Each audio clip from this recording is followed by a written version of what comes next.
Voilà, donc je vais présenter Paul très rapidement. Ça sera très rapide compte tenu de toutes les compétences qu'il peut avoir. Euh, Paul Aiglin donc, est un ingénieur ISA NSICA. Il est senior expert mécanique du vol. Il travaille bien évidemment chez Airbus Hélicoptère. De 1990 à 1999, il a travaillé au service aérodynamique, mécanique du vol. En 2000-2007, il était dans le service simulation. Et puis, depuis 2008, il travaille dans le département recherche et innovation pour le projet RACER. Dans la Voilà, partie donc, General Engineering. voilà. Bon, tu compléteras donc sans problème si, et puis tu me corrigeras si j'ai fait une erreur. Euh, eh bien, on va te laisser la parole, Paul. Donc, Oui, tu gères ton temps comme tu le souhaites. oui, L'objectif, c'est de terminer. On arrêtera à 20 heures. oui, oui, Euh, d'accord. eh bien, on te laisse la parole. Voilà. Bon, Merci à toi. merci, donc je démarre mon chrono. Voilà, donc oui, je suis très content de vous présenter le Racer aujourd'hui. Voilà, donc cette présentation, alors est-ce que ça marche? Oui, voilà. Cette présentation, elle est en 3 points. Donc la première partie, c'est des rappels sur l'hélicoptère conventionnel et ses limites. Voilà, donc ceux qui connaissent déjà le produit, l'hélico, vont peut-être s'ennuyer un peu, mais ça me paraît nécessaire pour le plus grand nombre, probablement, ceux qui ne sont pas dans l'industrie de l'hélico. La deuxième partie, c'est on va faire un petit peu d'historique, de rappel sur les prototypes qui se sont attaqués au sujet de la grande vitesse. Et puis la troisième partie, voilà, on en viendra au vif du sujet, le racer lui-même.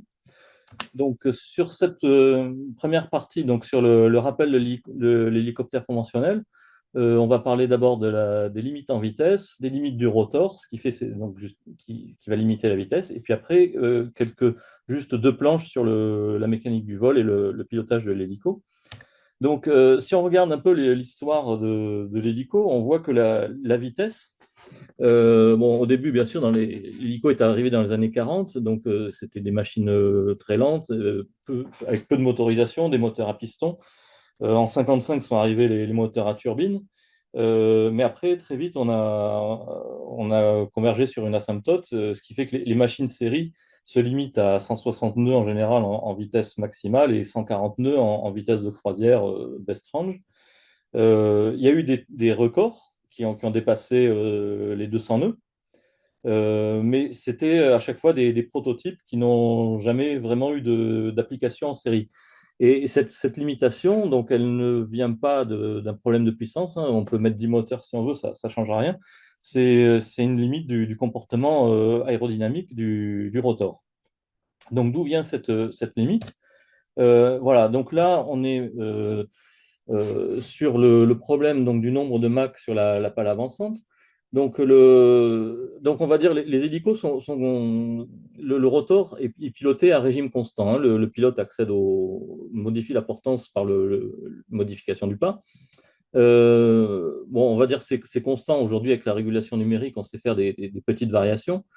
Pour fixer les idées, on a une vitesse qui est environ 225 mètres secondes en bout de pale. Donc le régime est calculé en fonction du rayon pour avoir cette vitesse. C'est un compromis entre le stationnaire où on va avoir un Mach de 0,66 au niveau de la mer et la croisière où quand on va se retrouver voilà, à 140 nœuds, on va avoir un Mach de 0,87 en bout de pale avançante.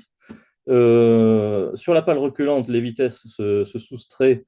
Donc, on a, je dirais même presque un facteur 2 entre l'extrémité de pale avançante et l'extrémité de pale reculante. Donc, Mach 0,87, c'est toujours convenable. Quand on se retrouve à la VNE d'un hélico 175 nœuds, on est à Mach 0,93. Donc, ça commence à faire beaucoup. Et là, il vaut mieux avoir des profils transoniques en extrémité, là, tels que ceux qu'on a développés avec nos collègues de l'ONERA.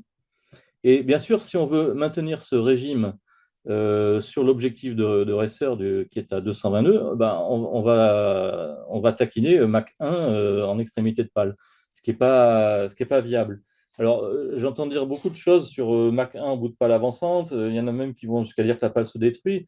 Personnellement, j'ai jamais vu ça. Enfin, sur Xcube, on a dépassé Mach 1 pour le temps de tester un ou deux réglages. Bon, ça augmente les vibrations, c'est bruyant, Ça augmente les charges, ça dégrade la performance. Donc voilà, c'est pas viable en série, mais c'est pas aussi épouvantable que certains peuvent le dire. Et ce qu'il faut bien voir aussi, c'est que la zone Mach 1, elle est très limitée à l'extrémité de pale. Voilà, donc ça c'est pour le problème du Mach, mais voilà, voler à Mach 1 sur la pale avançante, c'est pas viable en série. Deuxième problème, c'est la capacité de portance du rotor. La courbe du centre, elle représente la capacité de portance du rotor en fonction de la vitesse, donc, et c'est ramené à la masse maximale. Donc en fait, le rotor est bien sûr très apprécié pour la manœuvrabilité Ah, il y a de l'écho. Et on atteint 3,5G en facteur de change maxi. Par contre, si la personne peut couper, oui, voilà, c'est bon. Alors bien sûr, en stationnaire et basse vitesse, toutes les pales sont efficaces et donc c'est là qu'on va tirer du facteur de charge. Alors pas forcément en stationnaire, il n'y a pas vraiment d'intérêt, c'est surtout en vol de translation et c'est autour de 80 à 100 nœuds qu'on va aller tirer le facteur de charge maximal. Mais à grande vitesse, on voit que cette capacité diminue parce que justement, côté pale reculante, il y a de moins en moins de vitesse aéro, hein, de pression dynamique, donc, et elle arrive justement au niveau du décrochage, donc elle ne peut plus porter. La pale avançante, elle pouvait porter, puisqu'elle a de la pression dynamique, mais pour rester équilibré en roulis, ben, on annule sa portance. Donc virtuellement, le disque rotor perd la moitié de sa surface. Et donc, le rotor perd en capacité de sustentation à grande vitesse. Et bien sûr, comme on utilise cette force aussi pour propulser, ben, on perd sur les deux tableaux. Voilà, donc ne demandez jamais à un pilote d'hélico de faire 3G à 180 nœuds, il vous regardera bizarrement. Sur quelques principes de mécanique du vol, donc comme je l'ai dit, pour propulser, on incline le disque rotor, la portance étant proportionnelle perpendiculaire au disque. On crée en faisant ça, bien sûr, on crée un effet force bras de levier par rapport au centre de gravité qui va créer un moment piqueur sur la cellule. Et aussi l'inclinaison du disque rotor, donc qu'on appelle dans notre jargon le battement longi-cyclique bêta 1C, ça crée aussi un moment pur qui est proportionnel à l'excentricité de battement. L'excentricité, c'est le point d'articulation en battement de la pale sur le moyeu. Donc on a ces deux effets qui vont créer un effet piqueur et qui font que la cellule va suivre le rotor. En fait, l'excentricité A, en fait, elle représente la rigidité de la liaison entre le rotor et la cellule, d'une certaine manière. Donc, vous avez quelques exemples en dessous. Donc, si vous avez un bipale articulé comme il y a chez Bell, l'excentricité est zéro. Donc là, vous n'avez pas de moment pur, vous n'avez que l'effet force bras de levier, ce qui explique très souvent que les bipales de chez Bell ont un centre tête rotor très, très relevé. Chez les moyeux, donc chez Airbus, on s'articule à peu près à 3%, donc c'est ramené en pourcentage du rayon rotor.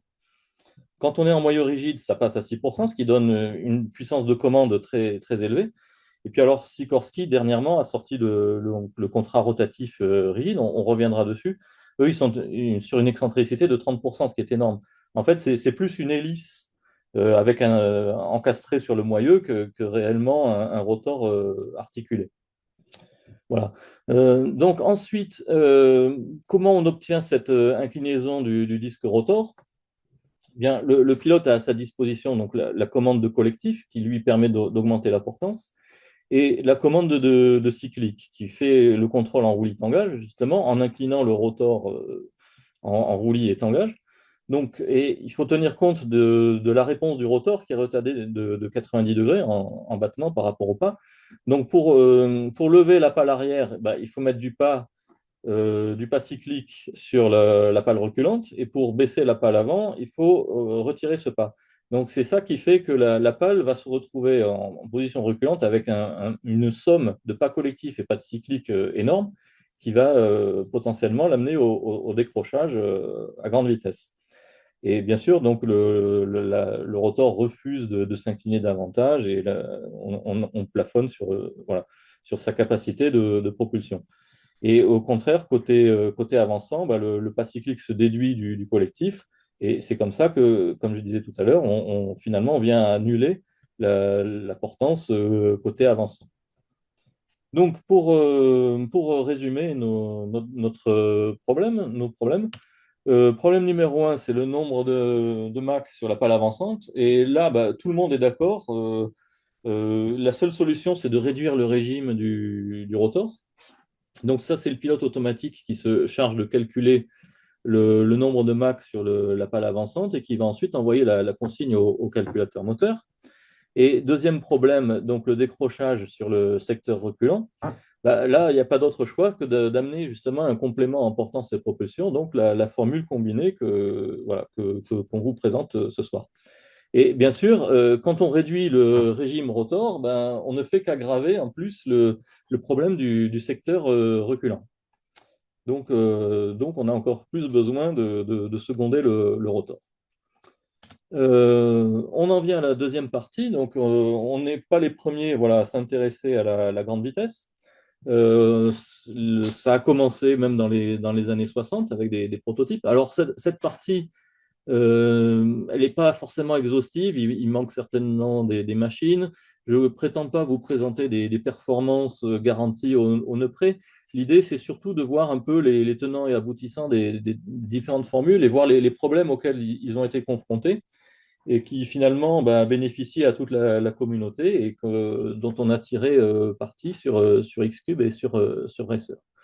Donc on va commencer avec l'hybridation en portance, donc, qui consiste juste à rajouter une aile. Alors le seul appareil de série que je connaisse, c'est celui des soviétiques, là, le Mi-6, alors avec une aile dimensionnée pour amener 20% de portance. Et comme j'ai dit, donc là, bien sûr, il n'y a que le rotor pour propulser, donc on incline le rotor, la cellule suit, et l'aile se retrouve calée à 15 degrés. Donc ça fait, c'est viable, ça a marché, ça a fonctionné. Euh, mais au final, bon, l'aile était montée de façon optionnelle, ce qui est pas idiot, parce que suivant le type de mission, si c'était principalement du stationnaire ou du transport longue distance, l'aile pouvait être intéressante dans le deuxième cas uniquement. Mais au final, je crois ils l'ont même pas gardé sur les dernières versions.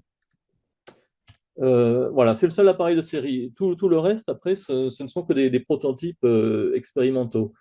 Les Allemands ont adapté un BO-105.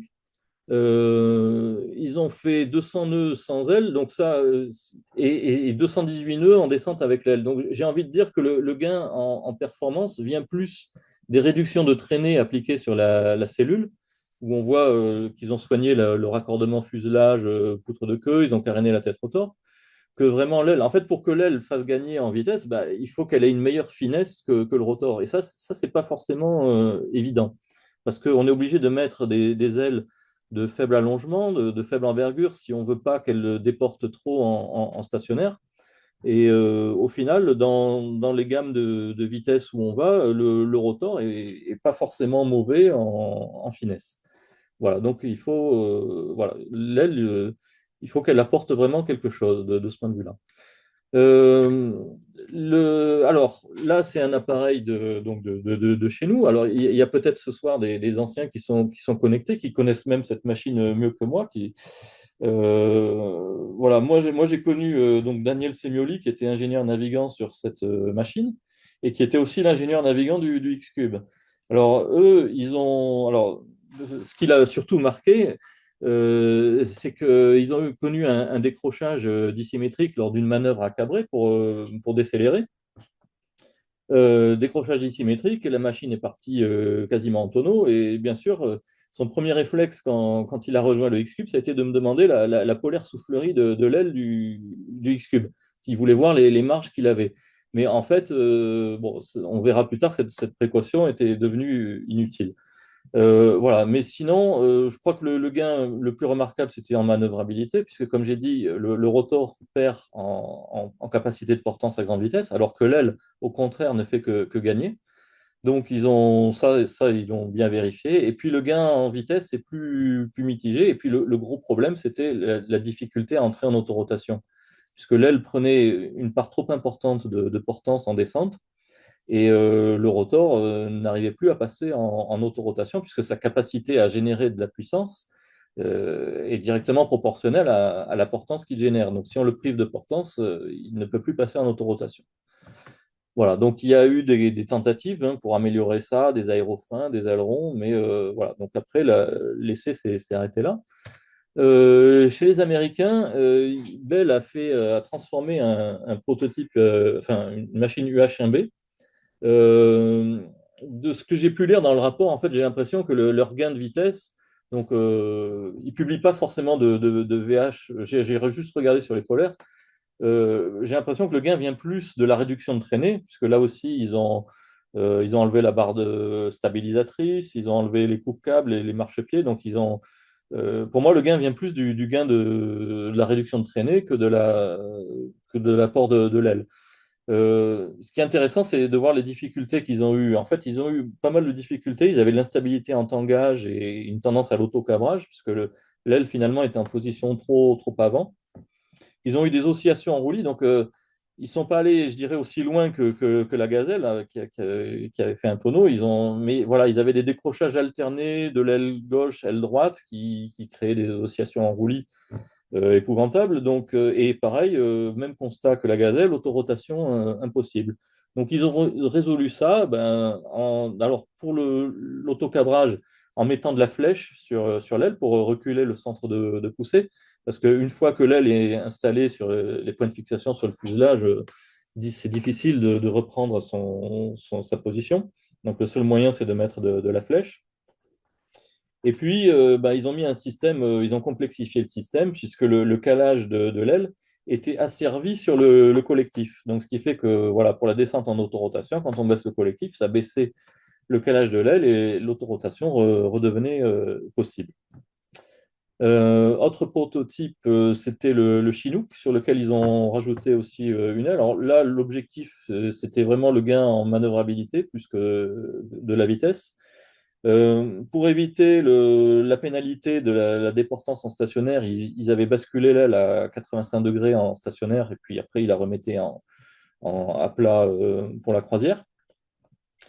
Bon, c'est pas anodin non plus hein, de mettre une aile à 85-90 degrés en stationnaire parce que pour toutes les évolutions en vol latéral, vent trois quarts arrière ou trois quarts avant, c'est franchement gênant. Donc, je pense qu'ils ont, voilà, mais ils ont pas retenu l'aile sur le concept final.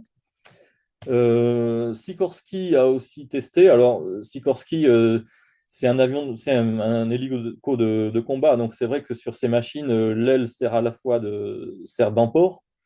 C'est même au départ, c'est même pas une aile, c'est d'abord des bras d'emport. Et puis après, on se dit, tiens, on va les profiler pour avoir une aile. L'objectif là aussi, c'était du gain de manœuvrabilité. Ils cherchaient donc dans les 3G à grande vitesse, ce dont le rotor donc n'est pas capable. Eux, confrontés au même problème que Bell, ils ont choisi une autre solution qui était, bon, alors ils ont mis les aérofreins sur les ailes, et puis ils ont choisi plutôt un empennage bracable pour contrôler l'incidence de la cellule indépendamment donc de l'angle d'inclinaison du rotor.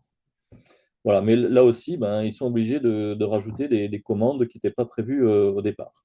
Et pour la petite histoire, ils ont testé aussi une version avec un fenestron qui a fait dans les donc 200 nœuds en descente. Donc pour résumer, sur le simple ajout d'une aile, alors le gain en vitesse, il est mitigé, je dirais.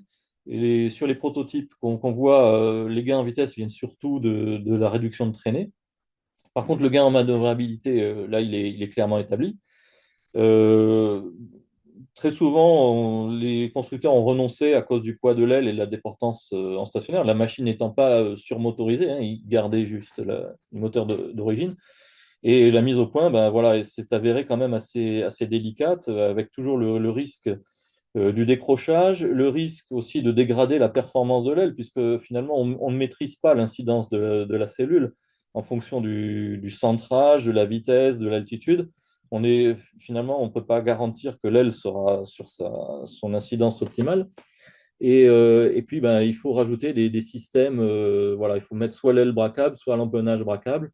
On comprend qu'il n'y a vraiment que les militaires qui soient allés sur cette voie, parce qu'en civil, après, il faut certifier la machine avec des commandes hélico et des commandes type avion. Donc ça devient tout de suite un autre monde. Voilà, donc ça c'est pour l'hybridation en portance. Sur l'hybridation en portance et propulsion, donc comme je disais, sur le nombre de Mach, tout le monde est d'accord. Sur l'hybridation portance-propulsion, là ça change. Chacun y va de sa version. Donc le premier que je vous présente, c'est le Cheyenne, développé fin des années 60 par Lockheed. Donc lui, il est encore très proche d'un hélico, puisqu'en fait, la formule consiste juste à rajouter une hélice à l'arrière. Donc ils ont fait dans les 212 nœuds. Enfin, on reviendra sur chacun dans des planches plus en détail. Deuxième formule qui ressemble toujours un petit peu, c'est le Piasecki, le Speedock, qui lui, alors ils en ont fait une première version dans les années 60, et puis au début des années 2000, l'armée américaine a relancé le débat sur la grande vitesse suite aux problèmes qu'ils ont eu avec le convertible en Irak et en Afghanistan, puisque c'est des machines qui ne pouvaient pas du tout se poser sur des terrains non préparés à cause de l'éjection des moteurs et puis la vitesse induite des rotors. Voilà, donc ils ont ressorti leur concept avec c'est une hélice carénée à l'arrière et avec des volets orientables qui permettent donc de décliner en poussée latérale ou longie, suivant qu'on veut faire de l'anticouple ou de la propulsion. Ils avaient un objectif de 230 nœuds, mais ils se sont arrêtés à 185 nœuds parce qu'en fait, pour ça, il fallait rajouter un troisième moteur. Et ça, ils ont pas eu le budget. Voilà. Donc ça s'est arrêté là. Bell a continué en phase 2 sur son proto 533 en rajoutant des réacteurs. Alors là, ils sont allés à 275 nœuds. Je ne sais pas dire si c'est en croisière combien ils ont eu, voilà, mais au maximum, voilà, ils sont allés à 275 nœuds. Sikorsky, alors là, c'est engagé dans une voie très différente, puisque eux, ils rajoutent non pas une aile, mais un deuxième rotor, deux rotors contre-rotatifs, ce qui élimine bien sûr le besoin d'un rotor arrière, les couples se compensant. Deux réacteurs comme Bell et 263 nœuds en vitesse atteinte. Et ils ont remis ça justement après, au début des années 2000, avec trois prototypes, sauf que là, plus de réacteurs, ils mettent une hélice à l'arrière, ils gardent le contrat-rotatif. Alors après, au niveau des vitesses maxi, alors la formule, très clairement, oui, elle va dans les 250 nœuds. Sur l'S97, j'ai pas eu d'infos, mais je pense qu'ils se sont arrêtés à 200 nœuds. Mais je vois pas ce qu'il est. Enfin, aérodynamiquement, ça peut aller dans les 250. Par contre, eux, ils communiquent sur la vitesse maxi. Là où nous, voilà, sur notre concept, on communique sur la vitesse de croisière parce que il faut quand même une marge entre la vitesse de croisière et la VNE, la Never Exceed Speed, et la VD, qui est la dash speed pour laquelle on dimensionne la machine et qu'un équipage expérimental doit démontrer au moins une fois.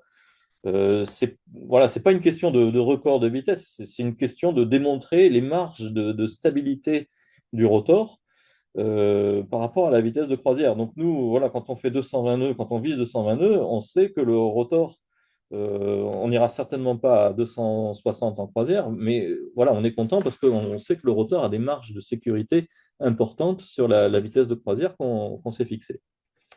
Alors, si on regarde plus en détail les différentes formules, alors il y a une phrase que vous retrouverez sur toutes les planches, c'est que l'hybridation en propulsion, bah, ça évite de piquer et cabrer pour contrôler la vitesse, pour accélérer et décélérer. Donc, du coup, bah, ça résout le problème de l'incidence de l'aile, puisque la machine peut fonctionner toujours à incidence constante, et, en principe zéro. Donc, voilà, donc on est, finalement, il y a très peu, enfin, très peu de chances de faire décrocher l'aile. On n'est pas arrivé sur Xcube, sur Racer, on en reparlera après, mais on n'est pas arrivé non plus. Ça ouvre la voie aussi, ce concept, c'est-à-dire un rotor plus une aile, bah, ça ouvre la voie à un concept de famille. C'est-à-dire qu'on peut proposer aux clients bah, une machine conventionnelle et une machine grande vitesse sur des bases mécaniques très semblables avec le même rotor. Alors, l'aile, bien sûr, elle sera moins lourde qu'un deuxième rotor avec sa mécanique associée, mais bon, elle génère moins mais elle génère de la déportance en stationnaire en contrepartie. Par contre, moi, les inconvénients que je vois sur cette formule, c'est qu'il y a une puissance énorme à transmettre à l'hélice arrière. Donc, Il y a un arbre de transmission, puisque en croisière, c'est plus la puissance d'un rotor arrière qu'il faut satisfaire. Là, c'est la puissance d'une hélice, donc c'est quasiment 80 à 90% de la puissance qui passe à l'hélice. Donc ça fait une transmission très, très costaud à l'arrière. Et voilà, donc ça fait des gros problèmes de centrage. C'est des machines qui sont centrées très arrière. Et l'hélice aussi retrouve très bruyante. Là, ils n'ont qu'une seule hélice pour propulser. J'imagine ils ont fait du tripale pour être plus léger. Donc, ils avaient une vitesse très élevée en bout de pale. Ils étaient à 273 mètres secondes, ce qui était extrêmement bruyant. Donc, la machine quand même est allée au bout de sa mise au point et le contrat a été annulé après une dizaine de machines fabriquées. C'était la fin de la guerre du Vietnam. Enfin, je pense que c'était plus politique que technique. Le Speedock donc de Piasecki, voilà, donc lui, il a le même problème, c'est qu'il a toute la puissance à passer en croisière sur l'hélice. Donc, gros problème de centrage dont le Blackhawk se passe bien, parce que se passerait bien, parce que c'est une machine qui est déjà de base centrée très arrière, à tel point ils ont incliné le rotor arrière pour créer que la poussée anti-couple crée un moment piqueur qui rattrape voilà, une partie de ce centrage arrière. Ensuite, donc sur le Bell, donc le fait de mettre les réacteurs au niveau du centre de gravité, c'est mieux parce que effectivement le centrage ça va être bien meilleur pour le centrage. Par contre, dans cette gamme de vitesse et surtout dans cette période-là, c'était des réacteurs simple flux, donc ça consommait énormément. Et je crois même qu'ils ont brûlé un empennage au début avec les gaz chauds du moteur voilà, sur la poutre de queue. Voilà. Et ensuite, donc chez Sikorsky, alors ils ont bien sûr eu le même problème avec deux réacteurs. C'était extrêmement gourmand en carburant, à tel point qu'ils ben, avaient quasiment plus de payload. L'avantage de la formule, c'est que dans ce cas-là, on a deux pales avançantes, vu qu'on a deux rotors, donc on peut faire porter les pales avançantes et améliorer la finesse du rotor. Par contre, ils sont obligés pour la grande vitesse d'avoir des gouvernes de type avion, parce que si on prend l'exemple du lacet, on fait du lacet en stationnaire par du différentiel de couple. Mais comme les rotors vont réagir de façon différente après en croisière, et qu'on a quand même intérêt à les garder bien parallèles l'un à l'autre, en croisière, ils sont obligés de contrôler la machine avec des commandes type avion, c'est-à-dire des volets de dérive et volets d'empennage. Autre problème qu'ils ont, c'est la traînée la tête rotor, ça traîne énormément sur un hélico. Ça fait presque la moitié de la traînée de la cellule, donc c'est un écoulement turbulent. Donc voilà, donc là, ils se pénalisent en traînée. Problème qu'ils ont résolu, je dirais, sur les versions des années 2000, puisque le moyeu rigide, ça permet quand même de caréner plus facilement la tête rotor. On voit au passage là, donc 30% ce que ça représente comme excentricité. Donc c'est vraiment, en fait, c'est la pale hein, qui bat, c'est la déformée de la pale qui fait l'articulation. Et 30%, oui, c'est des valeurs qu'on trouve sur des hélices. Hein, voilà. Et problème donc aussi d'avoir deux pales avançantes, c'est que quand la pale avançante elle est sur le rotor supérieur, bah, il n'y a pas de problème, elle s'écarte de l'autre rotor. Par contre, quand elle est sur le rotor inférieur, et ben, elles se rapprochent. Donc voilà, donc j'imagine bien sûr que leurs lois de pilotage sont prévues pour traiter ce problème, mais ça explique aussi l'extrême rigidité du rotor et le fait qu'ils aient réduit le rayon. Ils ont à peu près 20% de rayon en moins par rapport à un hélico conventionnel de même masse. C'est aussi pour voilà, éliminer ce problème. Bon, ils ont quand même eu deux accidents sur des atterrissages durs où les rotors se sont entrechoqués. Voilà, donc qu'est-ce qu'on peut dire? Oui, donc ils éliminent, ils n'ont plus besoin de rotor arrière, et bien sûr, et ils gagnent un peu de puissance, mais ils perdent parce qu'ils ont deux fois plus de pales, donc entraîner de profil, ça coûte cher. Et avec un rayon rotor réduit, ça se paye aussi en vitesse induite. Voilà, après, donc, la formule Airbus, donc le X-Cube suivi du Racer. Donc voilà, nous, l'avantage, c'est qu'on a des masses qui sont les masses qu'on rajoute, c'est-à-dire les hélices et leur nacelle et leur transmission, elles sont aussi bien centrées, donc ça donne une machine qui est quand même très, très stable. Avec deux hélices, on a des marges de poussée importantes, donc on peut se permettre de les faire tourner très lentement, surtout sur le racer, et donc de réduire le bruit. On a mis sur le racer les hélices au bord de fuite pour dégager l'accès des passagers et rester comment dire, homogène avec le message qu'on délivre à tous nos passagers. C'est rester toujours sur l'avant de la machine. L'aile fait aussi une barrière. Voilà. Et puis l'architecture Boxwing, ça amène aussi de la rigidité, puisque dans l'aile, on a une transmission qui part de la BTP pour entraîner les hélices. Par contre, ils le ressentent en atmosphère turbulente, ils nous disent ben, forcément, une aile rigide, ça retransmet tout de suite à la cellule les turbulences. Voilà, donc ça nous amène à la troisième partie. Donc on va passer sur le racer lui-même. Donc quelques généralités. Donc comme je disais, le X-Cube, qui était d'abord un démonstrateur technologique pour bah, vérifier le comportement aérodynamique du rotor, voir un peu les performances, voir si on était capable aussi d'avoir des transmissions qui vont aux hélices et comment on allait contrôler la puissance qu'on leur envoie. La cellule, le rotor, ça venait du Dauphin. Pour la petite histoire, c'était même la cellule du Dauphin grande vitesse qu'on a récupérée. Voilà, donc beaucoup de récupération d'éléments existants. Donc pour cette machine qui était dans la gamme des 5-6 tonnes. Sur le racer, on est vraiment sur un fuselage nouveau. Je crois qu'il n'y a que le rotor du 175 qui est récupéré. Voilà, donc, et là, c'est plus un démonstrateur de mission. On veut démontrer cette fois-ci une vraie charge utile. Le X-Cube, c'était une machine de 5 tonnes avec une BTP de 175 qui fait 7 tonnes 8. Donc, il était désoptimisé en masse. Voilà, on s'était vraiment intéressé à la mécanique du vol et aux problèmes donc, de transmission de puissance. Et le racer, lui, il est là pour amener des démonstrations de mission, de faire des trajectoires faible bruit, tester les modes supérieurs de la FCS, bah, par exemple la mode stationnaire pour le treuillage. Voilà, donc c'était un projet qui a été cofinancé par l'Union européenne.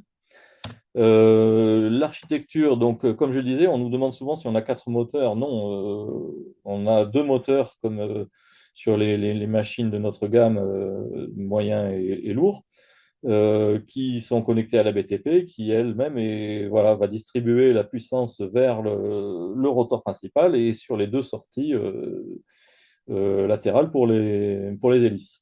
Donc bien sûr, quand on va réduire le régime rotor, on va réduire le régime des hélices, mais c'est pas grave puisque ce sont des hélices à pas variable, donc ça on le compense sans problème. Voilà d'ailleurs à quoi ressemble un peu notre loi de régime. Donc on a le régime en stationnaire.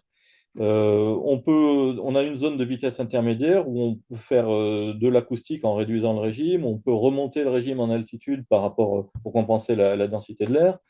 Et puis après, ben, quand on vient tomber sur le Mach de consigne, ben, voilà, on réduit le régime en fonction de la vitesse.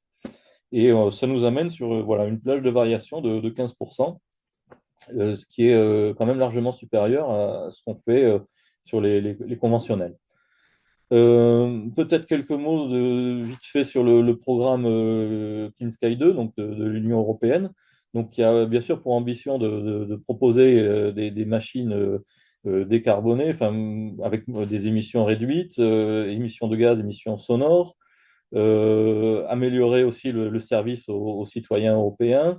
Et l'aspect décarbonation concerne aussi la production de la machine elle-même avec les processus industriels, les outillages. Donc, il y a eu beaucoup de monde impliqué chez nous sur le projet.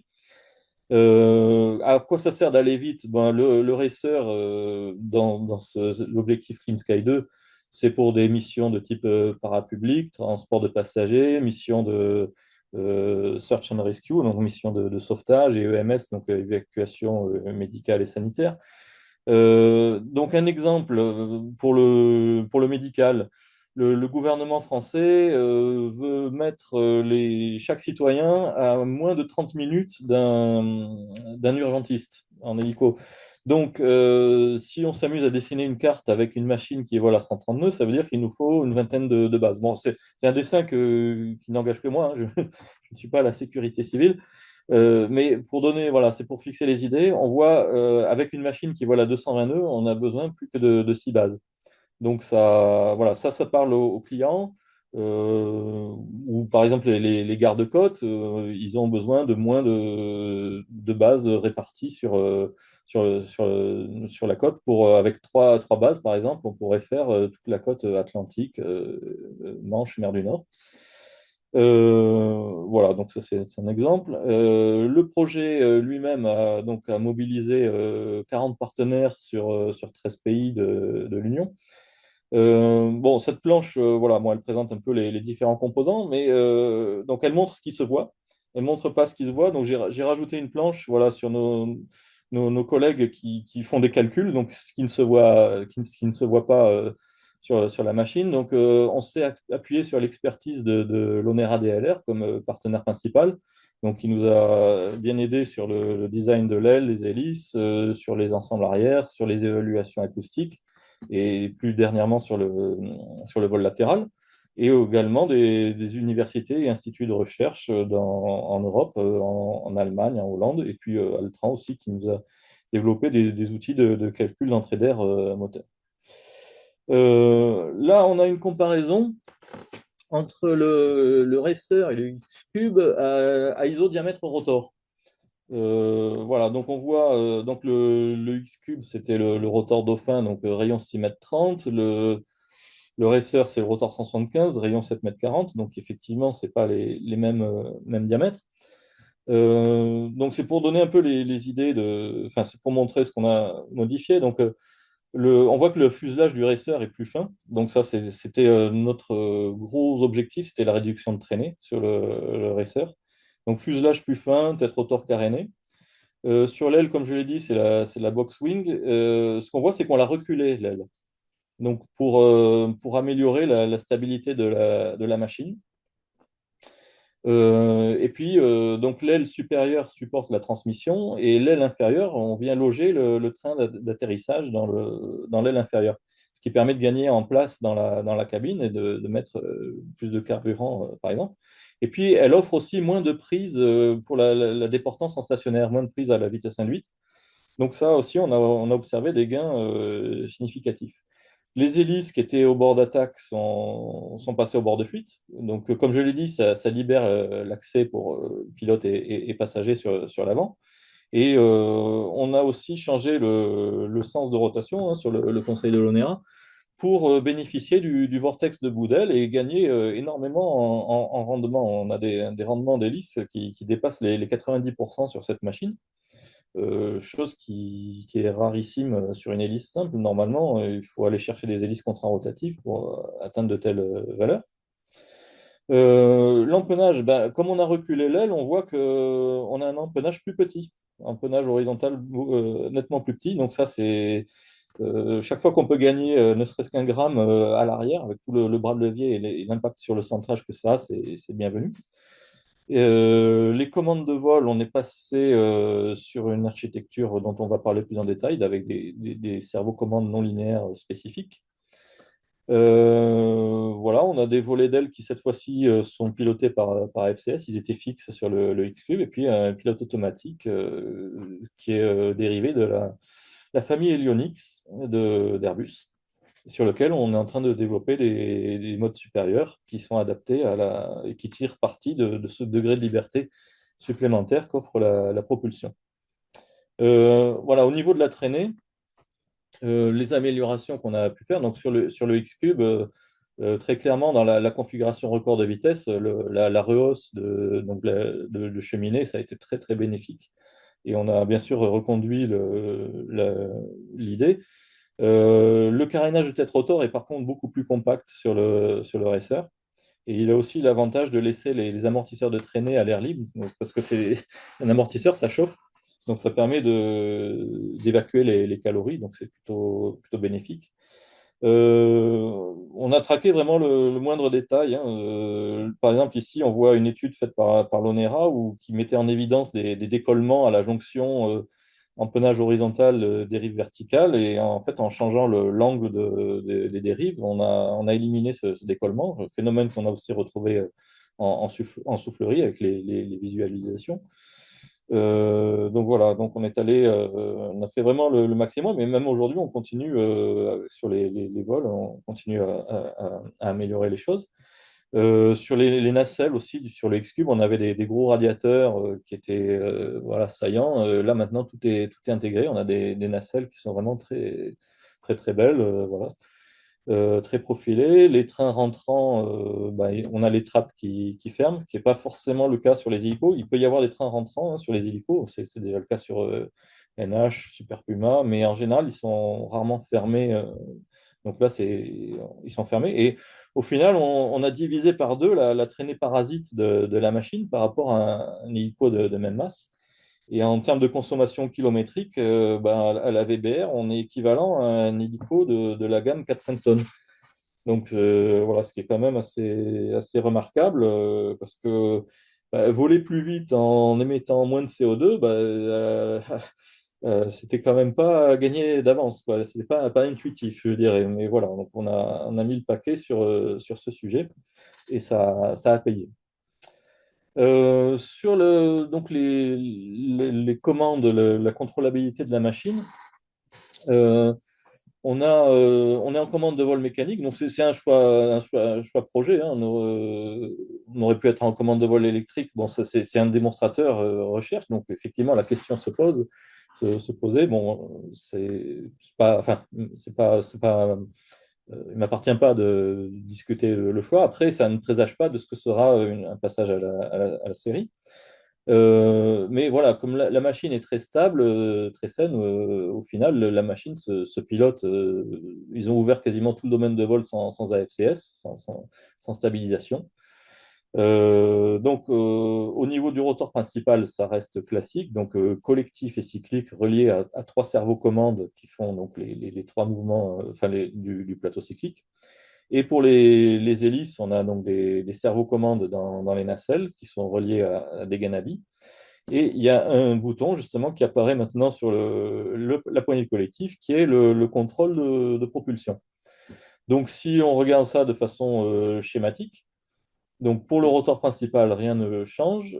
Sur la propulsion, donc bouton TCC pour Thrust Control Command, qui lui est sur le collectif, qui est récupéré, l'ordre est récupéré par le pilote automatique, qui est donc envoyé sur quatre actionneurs de type SEMA,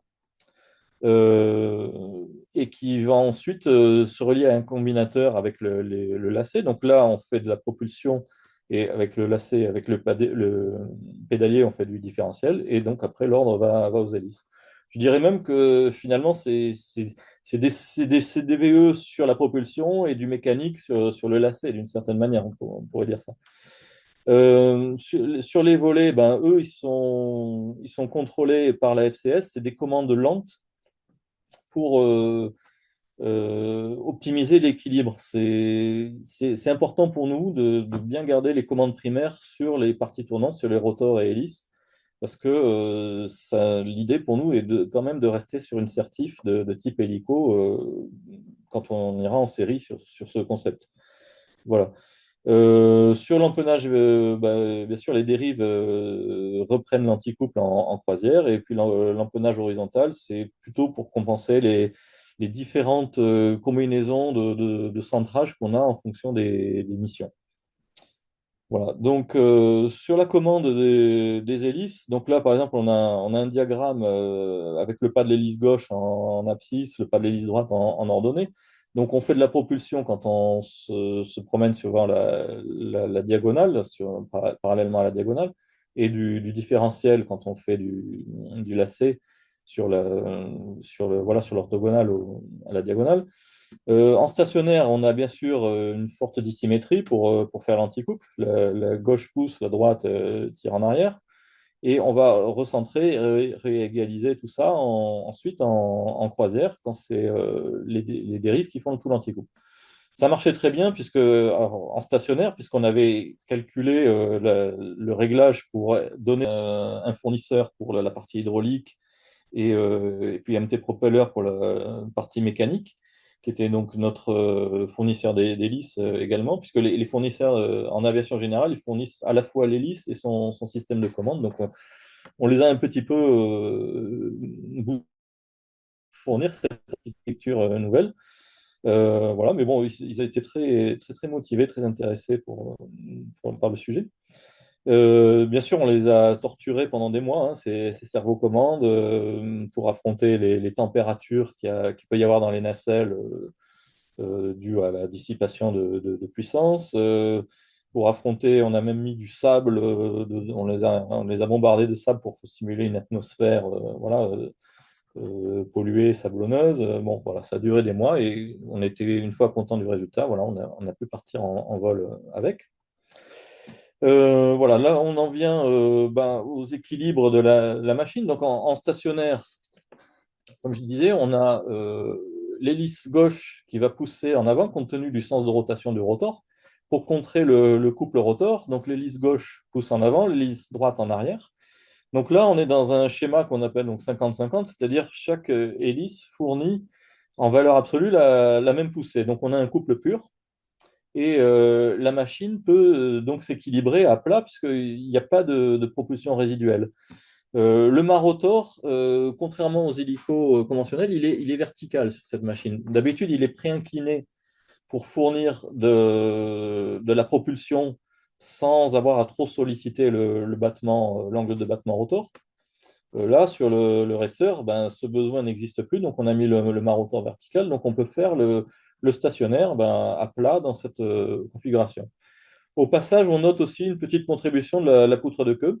C'est aussi une nouveauté du racer, c'est-à-dire que on a une poutre de queue avec un profil asymétrique, donc qui crée en fait aérodynamiquement une circulation. L'air est accéléré côté gauche, ralenti côté droit, donc ça génère une poussée anti-couple. On gagne 10%, c'est appréciable. Voilà, donc c'est bienvenu. Et ensuite, autre exemple, donc là, on ne touche pas au palonnier, puisqu'on garde toujours le différentiel gauche-droite pour faire l'anticouple. Par contre, on met de la propulsion avec le bouton sur le collectif. Et en fait, dans ce cas-là, on va avoir une propulsion résiduelle. Et pour s'équilibrer, ben, qu'est-ce qu'on fait? On va prendre de l'assiette à cabrer. Et en fait, la machine peut, avec ce moyen-là, en fait, le pilote peut choisir son assiette en stationnaire. Ça peut même être de l'assiette à appliquer en forçant cette fois-ci sur le reverse. Et donc, bon, en simulateur, on est allé jusqu'à plus de 20-25 degrés d'assiette en stationnaire. Mais je peux vous montrer donc une vidéo. Partager, voilà, hop. Je pense que vous devez voir la vidéo, je pense. Euh, Non, on est sur la Non, page. on l'est pas, non. alors voilà, On ça l'a pas, là. devrait. Oui, voilà, c'est bon chez moi en tout cas. Voilà. C'est Donc, bon, c'est bon. c'est à Istres, au centre d'essai, où ils ont des pentes calibrées et ça va de 4 à 14 degrés. Donc, voilà. Donc, ils sont venus essayer, imposer sur la pente à 14 degrés. Putain, le mec. Et même une fois au sol, ils n'ont pas besoin d'utiliser les freins sur les trains d'atterrissage puisque les hélices fournissent la poussée. Donc en fait, la machine reste équilibrée. Et franchement, les deux pilotes ont essayé ça, pilote et copilote, à tour de rôle. Franchement, pour eux, voilà, c'était très très facile comme manœuvre. Donc l'atterrissage et le décollage aussi sans aucun problème. Donc, bien sûr, ça ouvre des nouvelles capacités de mission sur ce type de machine. Voilà, donc ils décollent. Après, ben, ils remettent la machine à plat et ils repartent tranquillement en translation.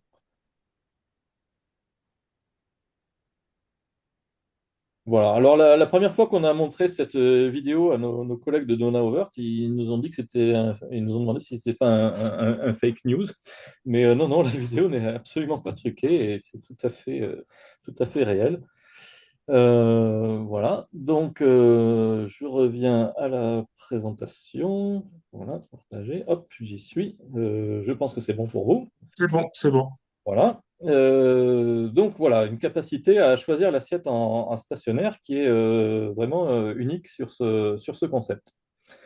En croisière, donc bon, comme je l'ai dit, plus besoin d'incliner le rotor comme le conventionnel.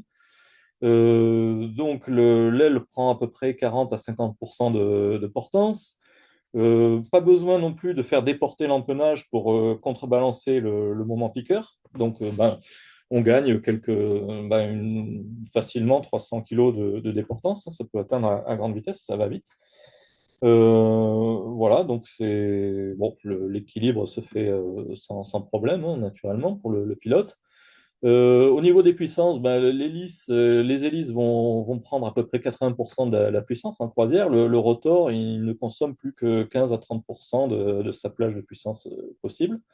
Et il reste à incidence nulle, battement nul. Et en fait, voilà, la cellule se retrouve elle aussi à incidence nulle à partir de 50 nœuds.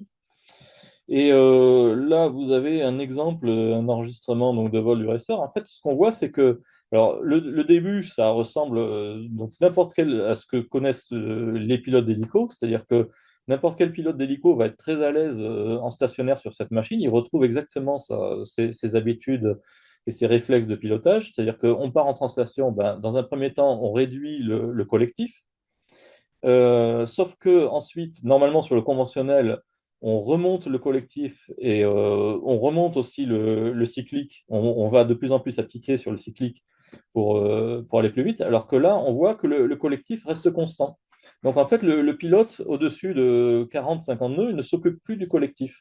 Et il appelle ça le mode avion, mais en fait, il y a même pas besoin d'appuyer sur un bouton quelque part sur le pilote automatique ou autre. C'est naturel, on baisse le pilote baisse le collectif parce que, bah, comme sur un hélico conventionnel, il a senti la machine qui commençait à monter, donc il baisse le collectif. Sauf que à partir de 50 nœuds, bah, il n'y a plus besoin de toucher au collectif.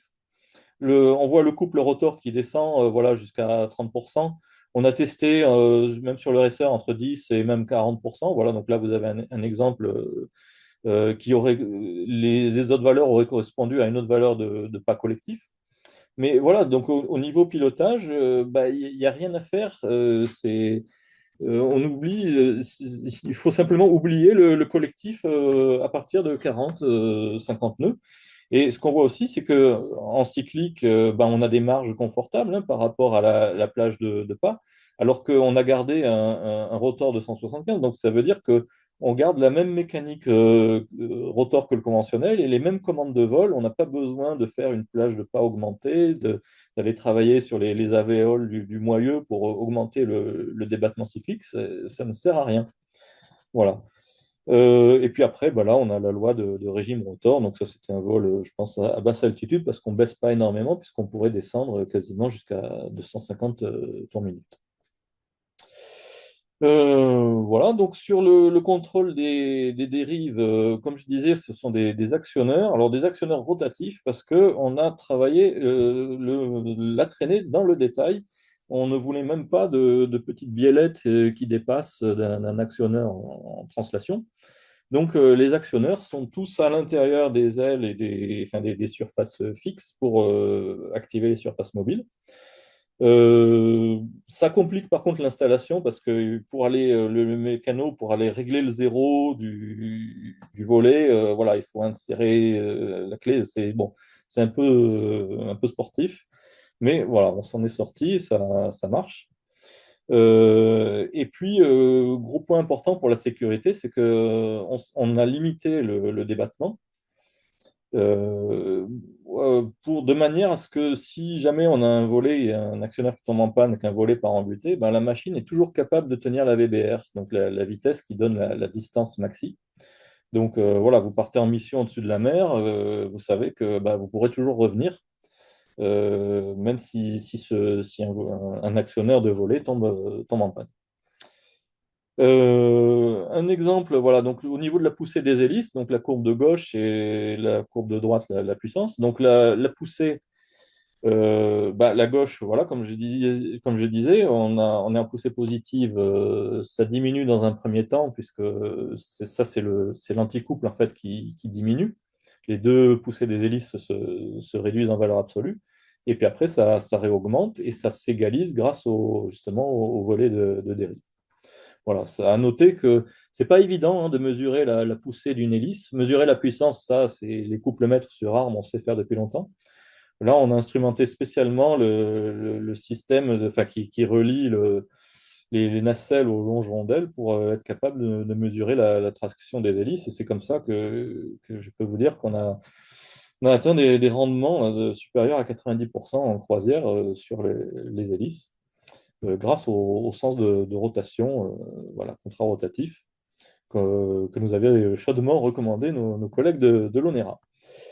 Sur la montée, alors là, on a le mode montée type avion. Comme je disais, le pilote, il peut oublier le collectif à partir de 40 nœuds. Donc, s'il veut monter, il a juste à mettre une action cyclique pour piquer et cabrer. La machine va se rééquilibrer à incidence nulle. Et en fait, sur tout le mode de vol de croisière, on va dire, hein, il peut toujours voler incidence nulle. Et ce qui veut dire que l'assiette de la machine correspond à la pente de la trajectoire. C'est très appréciable en descente parce que en descente, il y a deux gros avantages de la formule. C'est que d'une part, grâce aux hélices qu'on va utiliser cette fois-ci en aérofrein, l'hélicoptère peut maîtriser sa vitesse en descente, il peut même décélérer en descente. Il garde la visibilité sur le point d'aboutissement pendant toute la phase de descente. Là où un conventionnel est obligé de cabrer pour maîtriser sa vitesse et puis voilà, faire son arrondi final. Sur le racer, c'est pas nécessaire et ça, les pilotes invités là, qu'on a fait voler en juillet dernier ont beaucoup apprécié cette capacité. On peut aussi faire revenir aux sources. On a un petit bouton là pareil, sur la poignée collective qui permet d'annuler la poussée propulsive des hélices. Donc forcément, on appelle ça le mode hélicoptère. À quoi ça sert? C'est surtout pour l'autorotation à basse vitesse, parce que ce mode va piloter automatiquement le pas des hélices pour les mettre à poussée moyenne nulle. Il garde bien sûr le différentiel pour contrôler le lacet au palonnier. Mais voilà, ça a servi les hélices, je dirais en dessous de 150 nœuds, on s'en sert essentiellement pour l'autorotation, de manière à ce que ça n'induise pas de charge de travail au pilote pendant une phase qui, à mon avis, est quand même assez stressante. Et il revient sur ses repères, sur ce qu'il connaît, c'est-à-dire gestion de l'autorotation au collectif et au cyclique. Voilà, donc ça sert surtout à ça, ce type de mode. En fait, on a l'habitude de dire sur cette machine il y a pas de configuration interdite comme il peut y avoir sur le tilt rotor.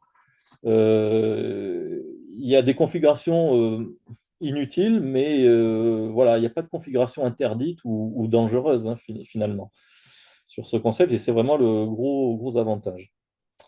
Là, on en vient au contrôle de puissance. Alors, le problème donc, rajouter des hélices sur un hélico, on se dit au départ, bon, comment on va gérer la puissance des hélices, sachant que l'hélico et l'avion ont des logiques de contrôle des hélices opposées.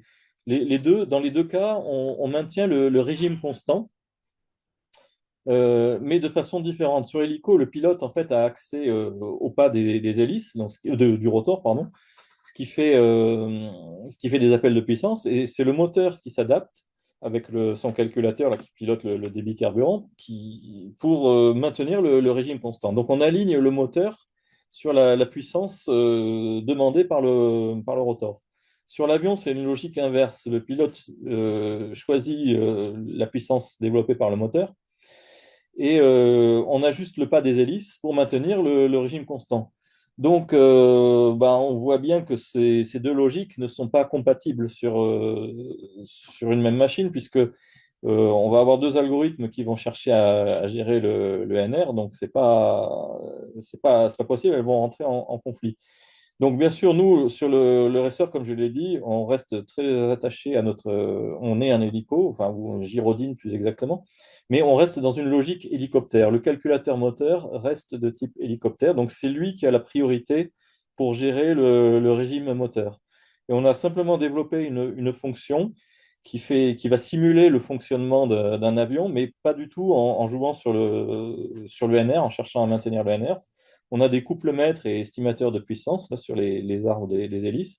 Et en fait, on a un mode, mais qui est très lent de manière à ne pas interférer sur la régulation du moteur, et qui va simuler en fait le fonctionnement. C'est plus de la charge de travail pour réduire la charge de travail du pilote que pour faire de la sécurité ou même voilà. Mais c'est un contrôle qui reste très très très lent par rapport au contrôle moteur.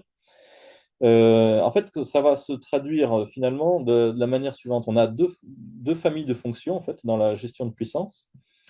Si on regarde les polaires aérodynamiques des hélices en fonction du pas et de la vitesse, en fait, à chaque instant, donc on connaît la puissance consommée par chaque hélice et on connaît donc les marges de puissance. On a des marges en puissance positive pour le moteur et les transmissions et des marges en puissance négative pour la transmission. On ne peut pas non plus, quand on est en aérofrein, générer des puissances excessives. Donc on connaît nos marges. Et en fait, ce qu'on fait, c'est que on traduit avec les polaires aéros ces marges de puissance en équivalent de pas des hélices. Et on affiche ça au pilote. Mais le pilote est libre entre ces deux limites de faire ce qu'il veut. Et notre mode de régulation également, et il a donc, pour simplifier le travail du pilote. Donc deux exemples. Alors oui, comment ça se traduit au niveau du pilote? Donc sur le X-Cube, on lui affichait tout. Là, il nous a dit non, c'est plus la peine. Les symbologies que vous m'avez fait sur Xcube, elles suffisent. Lui, on lui affiche voilà, sur les échelles qu'il connaît, c'est-à-dire on a le pas collectif sur la gauche de l'écran PFD, on a la vitesse R et on a maintenant rajouté une échelle de pas propulsif. Et sur cette échelle de pas, eh ben, on rajoute justement nos limites en rouge et le pilote, voilà, il sait qu'il peut travailler dans cet intervalle. Ça tient compte, bien sûr, donc comme je disais, des transmissions, de la poussée aussi, c'est-à-dire que la poussée maximale que peuvent délivrer les hélices. Ça tient compte, bien sûr, de l'état des moteurs. Si on perd un moteur, voire les deux moteurs, ben, automatiquement, la marge va se réduire et ramener le pas dans une plage compatible. Donc voilà, donc pas plus tard que la semaine dernière, là, on était au simulateur de vol avec le pilote, on a simulé une double panne moteur. Il était avec un pilote invité et en fait, il a dit bah, regarde, j'ai rien à faire. Le système va me réduire automatiquement le pas pour récupérer de la puissance aux hélices et me mettre automatiquement en autorotation. Il s'est amusé à compter 1, 2, 3, 4, jusqu'à 10 secondes. Il a dit pendant 10 secondes, si je veux, je fais rien. Et donc, au niveau stress, voilà, je difficilement faire mieux. Et voilà, donc on a ici, on retrouve le TCC 0, donc qui est celui qu'on active pour annuler la poussée propulsive. Et ici, ce qu'on appelle le TCC-, c'est-à-dire que ça va. Là, on est carrément en mode aérofrein. Ici, on est à poussée nulle, donc là, on est à poussée négative. Et dans ce cas-là, on récupère de la puissance par les hélices pour entraîner le rotor. Voilà. Donc, bien sûr, comme je disais, si on franchit une des limites, bah, on va arrêter l'ordre du pilote. Si le pilote va volontairement dessus, on va l'arrêter. On se permet de le faire sur la propulsion, chose qu'on ne se permet pas de faire sur le collectif, bien sûr. Voilà, donc un exemple, là, c'est une manœuvre d'accélération. Donc en rouge, sur la courbe en bas à gauche, en fait, le pilote bah, il fait pas d'effort, il reste il enfonce le bouton à fond et il laisse le système se débrouiller. Donc on a le pas des hélices qui augmente, la machine accélère, et puis ici, à un moment, c'est l'hélice gauche qui arrive sur la puissance maximale. Donc automatiquement, on voit la montée en pas qui s'infléchit, qui se calme, de manière à, on continue à accélérer, mais sur un rythme plus faible, et puis tout en respectant la limite des hélices. Et en bas à droite, on a justement le calcul des limites, celles-là même qui vont être affichées au pilote. Donc voilà, s'il veut, bah, il peut rester appuyé sur le bouton indéfiniment, le système va le protéger et l'empêcher de dépasser les limites. Ça, c'est pour la gestion des limites. Et puis pour le mode régulation, comme je disais, qui lui est à l'intérieur des limites, travaille à l'intérieur des limites. Voilà, on est sur une croisière de 120 nœuds, il part à Cabré, il prend 20 degrés d'assiette, donc forcément il va décélérer. En décélérant, la vitesse va modifier l'incidence sur les pales des hélices, donc la poussée et la puissance des hélices va augmenter. Mais justement, si on ne fait rien, on va taper sur les limites. Mais là, on a le mode de régulation qui baisse le pas et puis qui ensuite va le réaugmenter une fois qu'on revient à plat sur la vitesse initiale. Donc, c'est finalement ce qui se serait passé sur un avion. Voilà. Ensuite, donc là, bon, j'en ai parlé déjà. Donc, ça, c'est le principe de l'autorotation. Donc à grande vitesse, comme je disais, le rotor ne consomme plus grand-chose. Donc en fait, les hélices, on utilise les hélices en aérofrein pour entraîner le rotor. Alors de deux choses l'une, soit le pilote décide de rester en palier, donc la machine va décélérer, donc il est à 220 nœuds. S'il perd deux moteurs, bon, quatre, déjà improbable, mais bon, il perd deux moteurs, finalement, bah, la machine va décélérer tranquillement, ça va l'amener sur le TCC-, et donc ça va le ramener aux alentours de 150 nœuds, voire même en dessous. Donc là, bah, il est de nouveau dans le domaine de vol de l'hélico. Le mode va basculer automatiquement en poussée nulle. Et à ce moment-là, bah, il reprend la main sur le collectif et il va gérer sa descente et son approche comme il le ferait sur un hélico normal. Voilà. Mais voilà, donc on comprend en fait comme le système va se débrouiller, bah, au niveau du pilote, à grande vitesse, il n'a pas besoin de réagir immédiatement, quoi. En fait, ça l'aide énormément. Voilà, donc là, on est sur la FCS. Donc, le rôle de la FCS sur l'hélico, bah, déjà, premier rôle, c'est de stabiliser la machine. Les hélicos, en général, sont instables hein, en version naturelle. En fait, c'est pas le cas du racer parce que même la phugoïde, l'oscillation lente assiette-vitesse qui est instable sur hélico en croisière, elle est stable sur le racer parce que les hélices amènent un amortissement énorme en vitesse, ce qui fait que nous, dans notre cas, la phugoïde est stable. Le PA amène aussi les modes supérieurs, donc ce qu'on est en train de développer et d'adapter pour la fonction de grande vitesse. Et puis, comme je l'ai montré avec le calcul des limites, c'est aussi le PA qui calcule les informations pour le respect des limitations. Mais comme il intervient, finalement, il peut intervenir à la place du pilote, bah, finalement, c'est même pas un gros souci de surveillance pour le pilote. Et bien sûr, sur le racer, on a les fonctions nouvelles qui sont la gestion, la loi NR pour le nombre de Mach et la gestion des volets. Au niveau d'affichage, bon, ben, là, il n'y a rien de, comme j'ai montré, on a toujours notre échelle de pas propulsif des hélices, le bandeau AFCS, et puis ben, ce qui est un peu nouveau, c'est sur la page des monitoring des actionnaires, l'état de santé des différents actionnaires qui contribuent au contrôle de la machine. Ça, c'est une loi donc, de pilotage en incidence. En fait, l'incidence aérodynamique, c'est un angle qui n'est pas forcément, que les pilotes n'ont pas l'habitude de gérer. En fait, eux, l'affichage leur donne naturellement l'assiette et la pente de trajectoire. Et finalement, l'incidence, c'est la différence entre les deux. Et donc, on a développé un mode qui agit sur le collectif et qui en fait va gérer l'incidence. Et ce mode va fonctionner, il peut fonctionner, alors en stationnaire, l'incidence n'est pas définie, c'est plutôt un mode vertical speed, mais ce mode peut fonctionner depuis le stationnaire jusqu'en croisière, qui fait que finalement, si le pilote peut, s'il veut, il ne s'occupe même pas du collectif. En fait, il va quitter le stationnaire, remettre la machine à plat, appuyer sur le bouton de propulsion, et ce mode va gérer automatiquement, faire le travail de baisser le collectif au début, et ensuite de le maintenir. Voilà, parce que beaucoup de pilotes invités, bon, forcément, c'était la première fois qu'ils découvraient le concept. Ils me disaient, bon, je ne sais pas trop où positionner le collectif une fois que j'ai passé les 50 nœuds. Même là, bon, même sans assistance, ils s'en sont sortis sans problème, mais là, ça sera encore plus facile avec ce mode.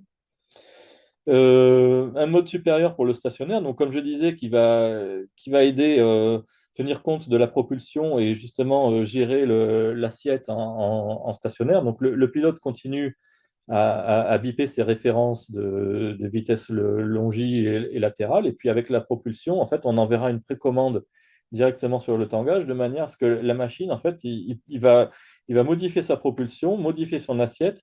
Et la machine ne bouge même pas, elle ne quittera même pas son point de stationnaire. Aujourd'hui, quand il met de la propulsion, il sent la machine partir, donc il est obligé de compenser au tangage. Là, le travail sera fait automatiquement. Voilà, sur les approches moindre bruit, donc ça sera partagé entre la FCS et puis le FMS, le calculateur de navigation. On a la possibilité, comme je disais, d'arriver sur des pentes très raides, donc de réduire l'empreinte sonore au sol en approche. Et puis aussi, en jouant sur le partage de propulsion entre le rotor et les hélices, on peut remettre un petit peu de rotor à piquer, ce qui va limiter le bruit d'interaction entre la pale et le tourbillon de la pale précédente dans le secteur avançant. Donc, ça peut être un bon moyen de réduire aussi le bruit dans certaines phases de vol. Voilà, sur le vol, donc aujourd'hui, sur les essais en vol, on a trois phases, on va dire. Une phase d'ouverture du domaine de vol qui est aujourd'hui terminée. Une phase 2 d'exploration paramétrique, là où on va jouer sur les réglages, même si on a moins de réglages que le X-Cube, hein, on a prévu moins puisque avec le X-Cube, on ne savait pas si on allait finir en autogire ou en rotor propulsif. Voilà. Donc là, on sait où on veut aller, et c'est pour ça justement qu'on a pu réduire les débattements de volets pour que même en butée, ils ne compromettent pas le vol à la VBR. Voilà, mais on va quand même continuer à faire un peu d'études paramétriques pour déterminer la finesse optimale de la machine. Et puis après, en phase 3 les démonstrations de mission, donc, pour lesquelles la machine est actuellement en cours de modification. Donc, quelques résultats de vol. Donc, clairement, l'expérience du X-Cube a été mise à profit, hein. En 2 mois, on était sur l'objectif des 220 nœuds. Sur X-Cube, ça avait pris presque un an. Donc on est allé vraiment, on avait une idée très précise de ce vers quoi on voulait aller, et voilà, ça a convergé très très très vite pour l'atteinte de l'objectif. Comme vous pouvez le voir aussi, des virages à 65 degrés à 195 nœuds, donc clairement, voilà, c'est l'apport de l'aile. Et en plus de ça, ils l'ont fait en AFCS off. Donc ça veut dire une machine vraiment très stable. Quand je dis que la machine est stable, c'est pas seulement sur la croisière en palier, et puis après, dès qu'on quitte, ça devient délicat. Non, en fait, la machine, elle reste extrêmement saine, y compris sur des manœuvres très, très chargées, hein, voilà. Donc, démonstration, donc la VD à 261 nœuds, des tests d'arrêt d'un moteur. Ça, c'était des points demandés par la DGAC dans le cadre comment dire, de pouvoir prendre des passagers, hein. Ça fait partie des démonstrations réglementaires. Au vol, ils ont même fait, au vol en Bourget, au salon du Bourget, ils ont même fait jusqu'à 2,8 G dans les démonstrations de manœuvrabilité. Voilà, donc une machine vraiment très, très, très manœuvrante qui ne perd en rien la capacité de manœuvre de l'hélico, et même qui la prolonge sur la grande vitesse. C'est pas 220 nœuds, je vais tout droit et je peux plus rien faire si ce n'est aller tout droit. Non, à 220 nœuds, on garde une capacité de manœuvre très, très intéressante. Voilà, donc après, donc, comme je l'ai dit, démonstration au Bourget, des pilotes invités. Alors, un pilote qui nous a dit, mais quand il a fait la montée, il nous a dit, mais vous avez vu les taux de montée que vous avez, c'est démentiel. Donc, du coup, on s'est amusé, nous, à regarder ce qu'on pouvait faire, parce qu'on a vu que le record du 175, là, qui a mis 3 minutes 10 pour regagner, pour faire 10 000 pieds, ben nous, en fait, on s'est aperçu qu'on pouvait faire mieux. On a fait 2 minutes 44 à 140 nœuds. Sans faire plus d'efforts que ça, c'est-à-dire qu'on avait 4 personnes à bord, on avait les 300 kilos de l'IEV, donc on n'était pas dans ce que j'appellerais une configuration record où on a enlevé tous les sièges, on a gardé que le pilote, donc voilà, on avait de la marge. Et l'exercice n'était pas simple parce qu'en fait, on n'était pas en mode avion avec toute la poussée sur les hélices. On a mis le rotor principal à contribution. Là, pour l'instant, on n'a pas les modes supérieurs sur la FCS pour gérer la montée. Et donc, ils n'étaient pas trop de deux, pilotes et copilotes, pour gérer un peu la situation. Parce en 10 000 pieds, les conditions atmosphériques changent significativement. Il faut en fait gérer le collectif en permanence pour maintenir le rotor sur la limite autorisée par les transmissions. Même chose pour les assiettes, et pour maintenir la vitesse optimale à 140 nœuds. Donc voilà, ils ont géré ça, ils ont fait 2 tentatives en vol, ils se sont entraînés en simulateur aussi. Mais voilà, l'expérience a été très, très, très positive. Et puis, bah, ça ouvre la voie pour des futurs modes pour le pilote automatique, qui seront des modes de gestion de montée, où le pilote pourra choisir son critère, soit la montée la plus rapide possible, soit la consommation minimale, soit le bruit minimal. Voilà, donc ça, pareil, on engrange des points très, très précieux. Voilà, après, le poser sur pente, comme j'ai dit, à Istres, 14 degrés face à la pente, exploration du vol latéral, l'étude du décrochage des ailes. Donc là, on s'est mis, je sais plus, on était une petite équipe, là, on a passé 3 4 jours à coller plus de 2000 fils de laine sur la cellule, donc sur les ailes, pour aller tester toutes les manœuvres les plus agressives possibles pour essayer de décrocher l'aile. Bon, bah, voilà, on a décollé quelques fils de laine, mais le pilote, à aucun moment, n'a eu la sensation d'un changement de comportement de la machine. Voilà. Donc, ça s'est plutôt très bien passé. Et en ce moment, la machine est donc toute démontée. C'est la révision des 50 heures et le chantier est commode. Alors, les commodes, qu'est-ce que c'est? Bah, c'est le vol sur un seul moteur. Quand bah, on n'a pas besoin de la puissance de 2 moteurs. Donc, on met un moteur en veille et ça fait travailler le moteur restant dans une zone à plus forte puissance, bien sûr, et dans une zone où son rendement sera nettement amélioré ainsi. Donc, alors, je vais tuer le suspense, bien sûr, parce que la perfo, on la connaît. Donc, il suffit de regarder notre polaire actuel. Donc, on sait qu'avec 100% de puissance, voilà, on a fait dans les 240 nœuds. Et on sait qu'avec 50%, voilà, on fera 180 nœuds. Donc, on ne fait pas les commodes, les démonstrations en vol pour démontrer de la perfo. On la connaît déjà, on connaît les courbes de consommation des moteurs. C'est surtout pour valider cette fameuse fonction de arrêt et redémarrage d'un moteur. Parce que enfin, les spécialistes de Safran vous en parleront mieux que moi. Le moteur n'est pas vraiment arrêté, il est en veille. Et le but, c'est bien sûr qu'il ne consomme rien.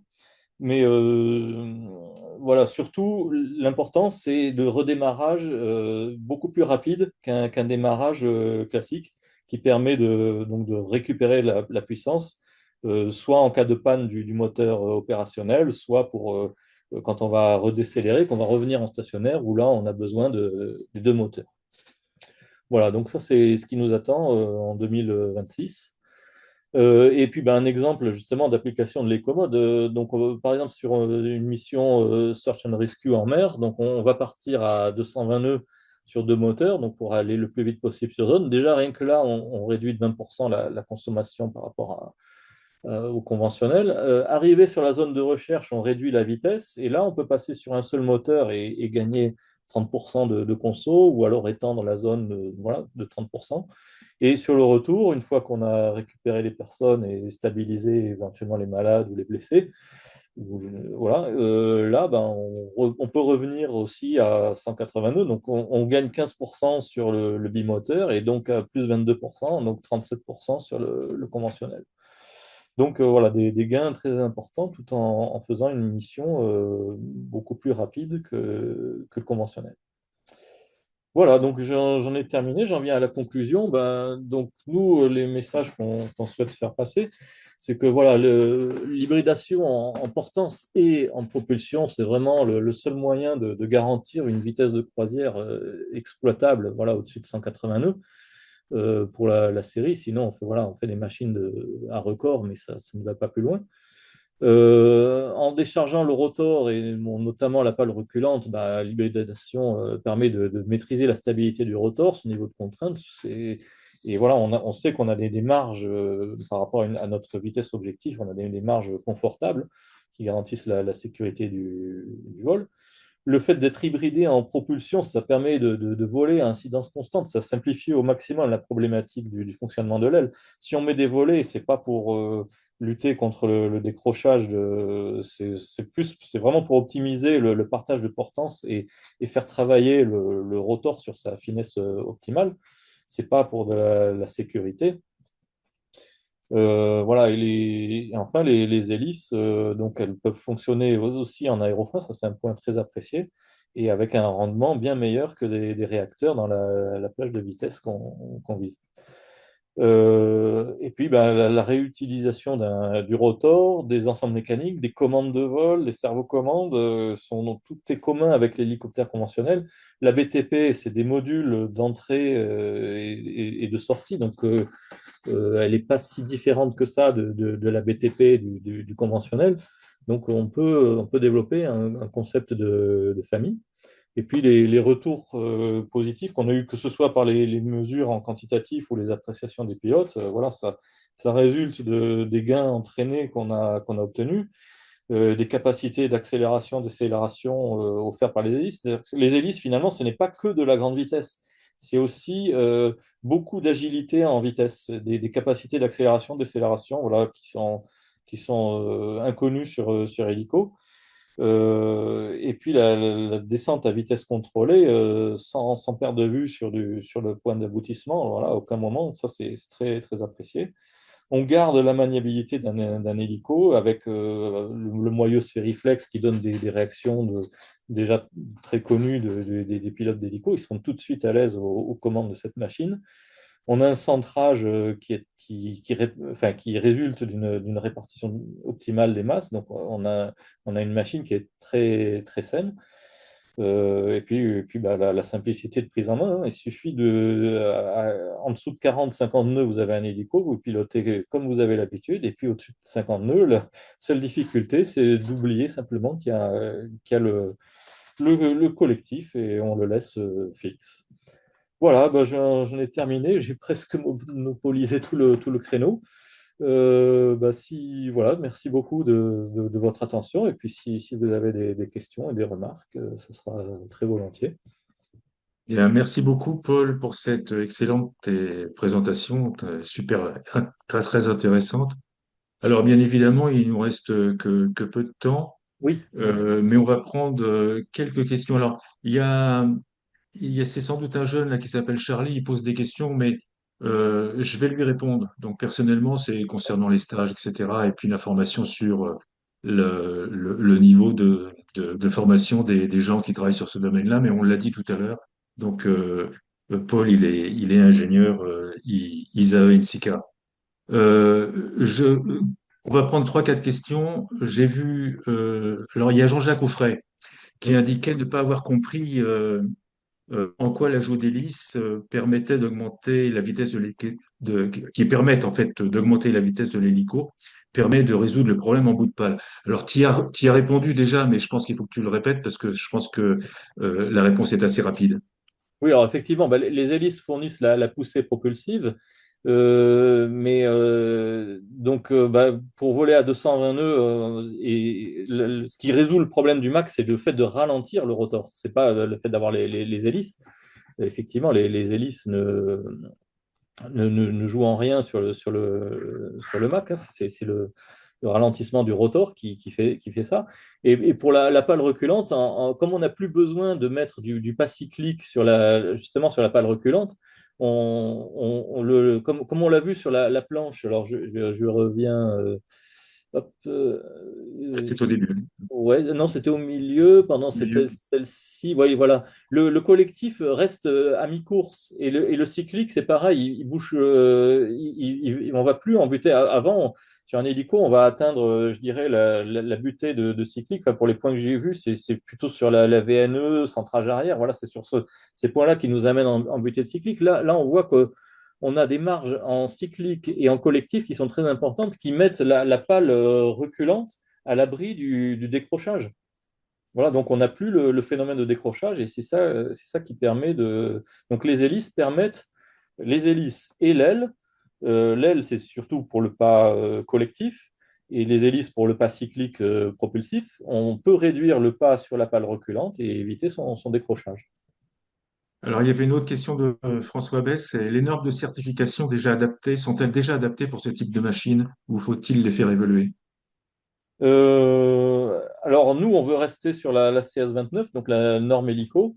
On a commencé à faire un groupe de travail sur le sujet où on a invité des personnes, je crois, du CEV, voilà, pour ensuite aller se tourner vers le HASA. Après, je sais pas trop mon domaine, la navigabilité, mais oui, mais on veut rester sur la CS29 avec éventuellement quelques propositions de modifications et de, comment dire, de chapitres modifiés ou spécifiques. Mais on ne veut pas se lancer, voilà, comme sur le tilt rotor, où la certification, ils ont dû développer en même temps qu'ils développaient le tilt rotor, parce que le V22 américain ne fait que du militaire, il n'est pas certifié pour le civil. Et tous les ans, il retarde d'un an la certification. C'est abominable pour eux. Voilà, donc nous, on tient à rester en norme 1629 avec des petites modifs, mais pas plus. Alors, il y a une question de Jean-Pierre Dantin, là, quel est l'objectif du caractère non linéaire des cerveaux latéraux? C'est d'avoir une sensibilité variable. Donc, c'est-à-dire qu'en fait, ce qu'on veut, c'est que les cerveaux commandes soient sensibles. C'est-à-dire qu'en début de course, le début de course, ça correspond au faible pas, donc c'est ce qu'on va avoir en stationnaire. Et au contraire, en fin de course, ce qui correspond au pas de croisière, on veut que ce soit beaucoup moins sensible. Donc, quand le pilote, pour la même action au palonnier, le pilote va mettre 3 à 4 fois moins de pas différentiels quand il sera à grande vitesse, ce qui va éviter d'aller chercher des dérapages excessifs, inutiles et même dangereux. Voilà, donc Alors, une autre question d'André Morin. Est-ce que peux donner des ordres de grandeur sur les puissances des moteurs? Puissance Oui, installée. les moteurs, ce sont les Aneto. Donc, ça, on l'a publié, il y a pas de problème. C'est les Aneto de Safran. Donc, je crois qu'on doit être autour de 1800, 1900 kilowatts en puissance maxi continue au niveau de la mer. Voilà, donc c'est la puissance de nos moteurs. Alors, bien sûr, très souvent, enfin, on étudie bien sûr la perte d'un moteur en stationnaire. On n'utilise pas très rarement une telle quantité de puissance.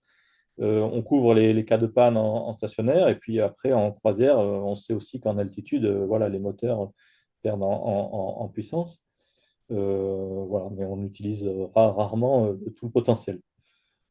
Une question concernant le TRL. Est-ce que vous en êtes où au niveau du TRL? Tu sais, Euh, Bah, au moins du 6 voilà, mais puisqu'on on a volé. Après, je sais pas. On n'a pas encore, comme on n'est pas au bout de la manip, voilà, on n'a pas les différents domaines, je dirais, transmission, on n'a pas rempli encore nos questionnaires TRL. et alors une question, mais qui risque de demander une réponse relativement longue, mais tu vas essayer de réduire. Quels seraient les points restants à développer avant une application série? Euh, c'est une bonne, très bonne question. Non, bah avant une version série, je dirais bon, le choix, déjà, choix des commandes de vol, c'est-à-dire est-ce qu'on reste en mécanique ou en CDVE? Comme on l'a vu, on a une certaine complexité sur les servocommandes. Donc la machine est stable d'un point de vue mécanique du vol. Donc elle a pas, la stabilisation n'est pas une fonction que je dirais critique sur cette machine.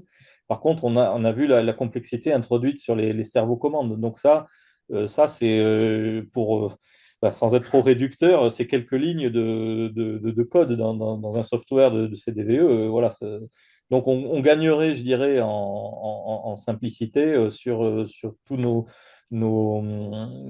couplages de commandes. Voilà, le couplage collectif lacé, tout ça, ça serait fait beaucoup plus facilement aussi. Voilà. Donc Alors, oui, les commandes de vol, le choix des commandes de vol. Sur les charges, comme je l'ai dit, on a utilisé la CS29 pour dimensionner la machine. Hein. Donc on est quand même très proche d'une version série. Donc après, qu'est-ce qui nous manque? Bah, c'est la décision aussi d'y aller voilà, de nos dirigeants. alors, on va terminer par la question concernant la consommation, mais Oui. tu y as déjà répondu sur la fin de ta présentation. Mais tu peux peut-être reprendre cette partie-là. Donc, quel est l'impact sur la consommation de carburant par rapport à un conventionnel? Tu Euh, l'avais, fin de ta oui, présentation, tu en as tout à parlé. fait. Oui, voilà, celle-là. Donc c'est-à-dire que nous, à 220 nœuds par rapport au conventionnel à 130 nœuds, on est à moins 22% de consommation kilométrique.